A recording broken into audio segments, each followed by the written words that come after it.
my idea of America is everyone's super ambitious and more supportive. Maybe not everyone, but a lot of people.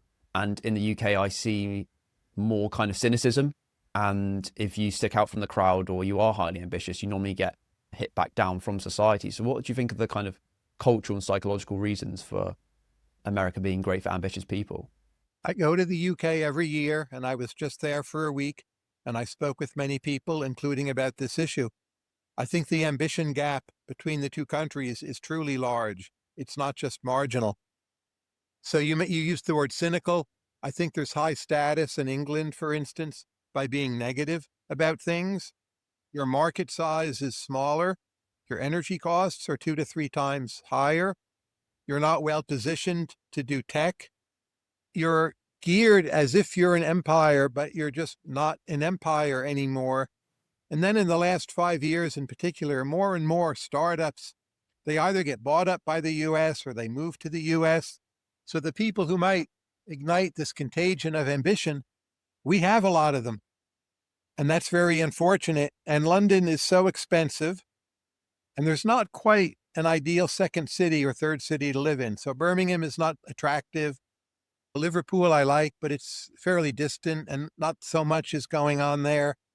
And you go on down the list. So Cambridge is in some ways the second most attractive place, but that's really just part of the London orbit. So there's the super expensive part where even a pretty high earner won't feel that comfortable. And then there's all the rest where you feel you don't want to live. And then the US, has 50 states and a lot of choice, and that's just hard to compete with. So I think all of those factors. And also, we've done a better job attracting the more ambitious South Asian and Chinese entrepreneurs than any other country has. We don't have more of them, say, than Canada, but we get the ones who are most interested in doing very well. Do you think it's also almost, maybe, I don't know if this is the right term, but like a selection effect, in the sense that the people that left Britain to go to America were naturally the more bold and ambitious people, and then almost like the people that stayed were the more negative and maybe less risk averse kind of people, and that both of them separate cultures have almost compounded, and we are where we are today, where there's such a massive gap? That's definitely true, but I also see the gap as widening.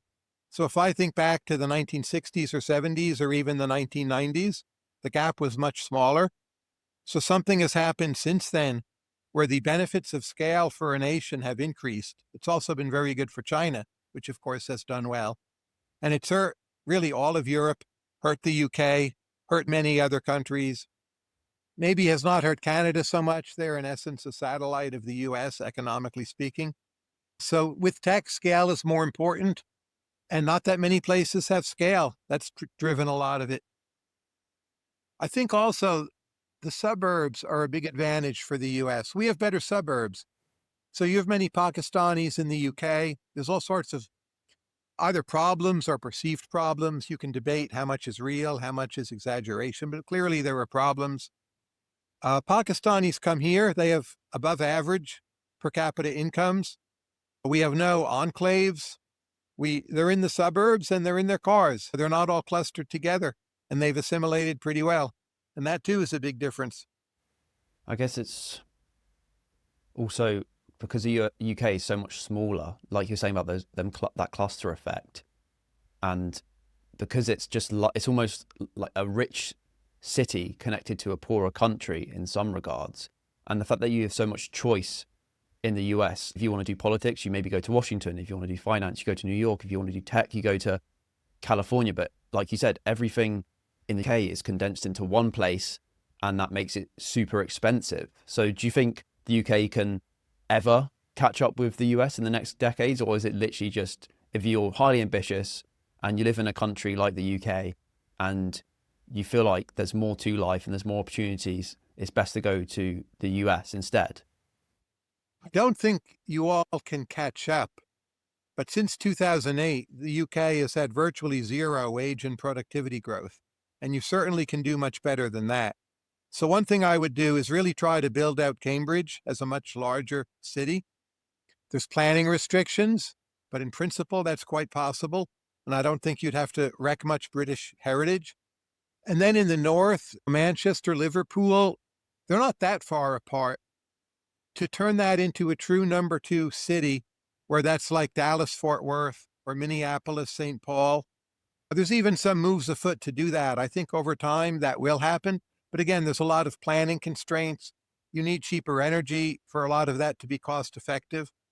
To some degree, I think those things will happen. I'm not sure at what speed, but those are some areas I'd focus on to get moving again.